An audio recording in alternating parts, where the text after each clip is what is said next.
Et s'ils filmaient les pires horreurs, rapporteraient beaucoup d'argent. Et c'est clairement ce que ces réalisateurs se sont demandé. Salut les amis de YouTube, et bienvenue dans les dossiers chroniques, pour une vidéo qui est extrêmement déconseillée aux mineurs. Avant de lancer la vidéo, je vais vraiment insister sur le fait que les films présentés dans cette vidéo sont vraiment extrêmes, dans leur image, leur scénario ou l'ambiance générale. Ces films sont soit de la torture visuelle pure et dure, soit de la poésie macabre selon votre ressenti. Donc si vous êtes sensible ou facilement impressionné, ne regardez pas cette vidéo.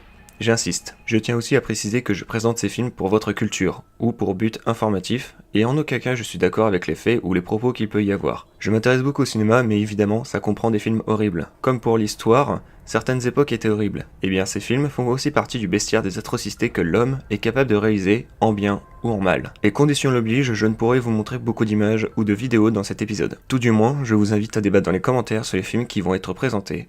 Et sur ce, c'est parti pour ces films extrêmes.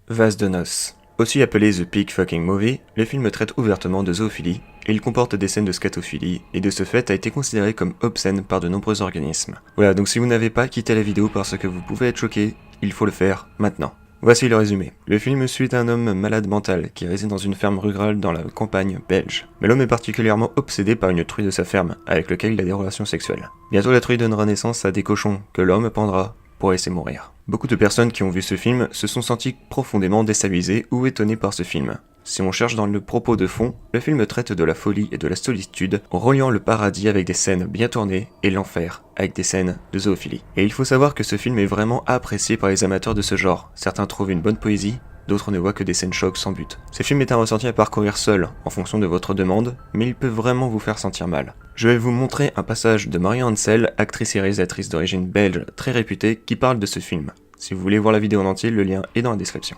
Je sais qu'il y a un film que j'ai vu et qui m'a complètement déstabilisé. Je ne savais pas ce que je voyais, mais m'a terriblement ému. Et c'était Vase de noces de Thierry Zeno.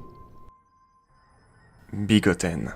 Ce film n'est pas facile à regarder, car il est totalement exempt de dialogue et présente des symboles culturels, mais difficilement perceptibles. Bigoten fait de nombreuses références aux mythes religieux et païens. Par exemple, le mythe chrétien d'imprégnation de la terre-mère par Dieu, apparenté à l'imprégnation de Marie par l'Esprit Saint. Ce mythe est également présent dans la mythologie égyptienne antique, où Isis s'imprègne elle-même du pénis d'Osiris, une fois celui-ci assassiné, pour donner naissance à Horus. Ainsi le film est considéré, c'est pas moi qui le dis, comme une poésie macabre, en traitant de la naissance du monde et l'apparition de la vie. La première scène débute avec la mise en scène d'un dieu suicidaire, saignant et s'étripant lui-même afin d'aboutir à sa propre mort.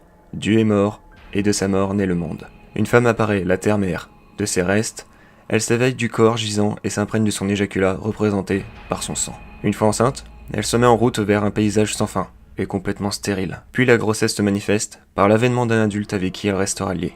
Le film dure à peu près 1h20, et c'est bourré de références sur le fils de la Terre ou la Terre-Mère. Donc soit vous allez trouver le film très intéressant, abordant des thématiques avec une originalité sans pareille, ou être encore une fois choqué dans une atmosphère oppressante qui vous empêchera de dormir. Sachez que ces deux films sont loin d'être les seuls. À l'inverse des films what the fuck que j'ai pu présenter, qui sont plus portés sur l'humour, ces films-là sont spécialisés dans un genre qui se rapproche, voire en fait partie, des snuff movies, l'un des plus connus étant Cannibal Holocaust. Voilà, c'était vraiment une vidéo lourde à faire, puisque il a bien fallu voir tous ces films. Je le répète que ces films sont très particuliers, et cette vidéo était vraiment à but informatif. Sinon, si la vidéo vous a plu, lâchez un pouce en l'air, débattez dans les commentaires, partagez la vidéo, et abonnez-vous si ce n'est pas encore fait. Je vous dis à bientôt sur la chaîne, salut les amis de YouTube.